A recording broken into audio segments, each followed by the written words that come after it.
You know, we often wonder, what really makes a community thrive? Is it the size, the money, or is it something else?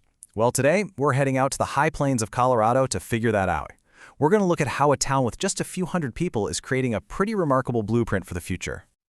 Let's start right here with the town's motto, one small part of a great nation. I mean, that's a really powerful statement, isn't it? It speaks to this incredible sense of pride and purpose, a reminder that even the smallest places can make a huge impact. And just who does this big, bold motto belong to? A community of just 598 people. Yeah, you heard that right. It's a tiny little dot on the map, but it's got a whole lot of heart. So that's what we're digging into today, the story of Fleming, Colorado. We're going to try and understand what makes this place so special and, what lessons it might hold for communities just about everywhere. Okay, so if you really want to understand Fleming, you have to start right at its center, the institution that is the absolute core of its identity and its pride, its school system, and it is remarkable. So, get this, out of 115 school districts in the entire state of Colorado, Fleming's district, it's ranked number 5. I mean, that's not just good, that's elite. We're talking top-tier stuff here. And it doesn't stop there. Its high school, which serves just 82 students from 7th to 12th grade, is absolutely punching above its weight. It ranked 19th out of almost 350 high schools in the state last year. Incredible.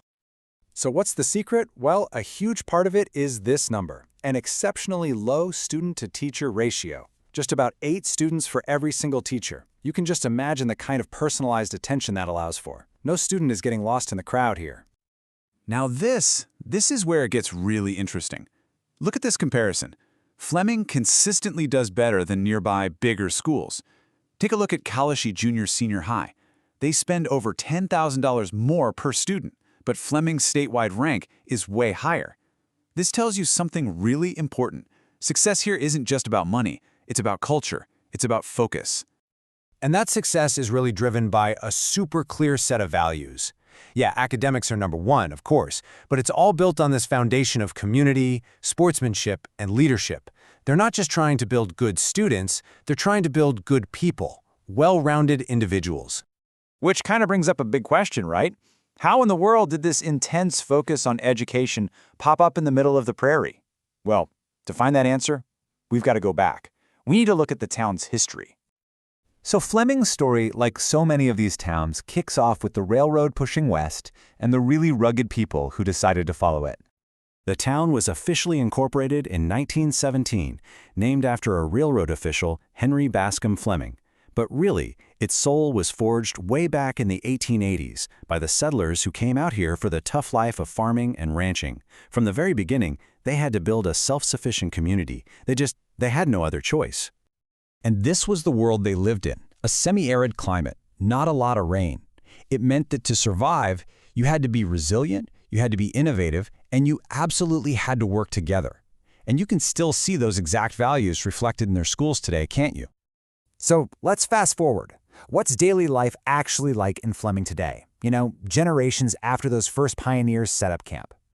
Well, the population is still predominantly white, but there's also a really significant and growing Hispanic community, making up almost 17% of the town now.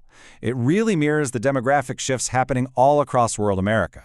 Now, economically, the town's pretty modest. The median household income is just over $51,000. But, and this is a big but, look at the homeownership rate. Over 70%. That's higher than the national average. People here are quite literally invested in their community. And here's something that might surprise you. While farming is Fleming's heritage, its modern economy has really branched out. The top 3 jobs today, they're not in agriculture. They're in retail, education, no surprise there, and manufacturing. And you can feel that strong community bond in everyday life. It's all about these cherished annual traditions, like the Fleming Fall Festival. It's about preserving their history in that beautifully restored 1920s bank. And it's about getting out and enjoying the simple, stark beauty of the Pawnee National Grassland right next door. So, we've looked at the schools, the history, the community. What's the big takeaway from Fleming, Colorado? What's the core lesson here? I think it's this. Fleming proves that a town's strength isn't measured by its population count or its budget. It's measured by the quality of its community and an absolutely unwavering commitment to excellence, especially when it comes to their kids. So it leaves us with this thought. In a world that's always pushing for more, bigger, faster, what is the power of choosing to stay small and strong? It's a question Fleming answers every single day. And its story, well, it offers a pretty powerful lesson for the future of small towns all across the country.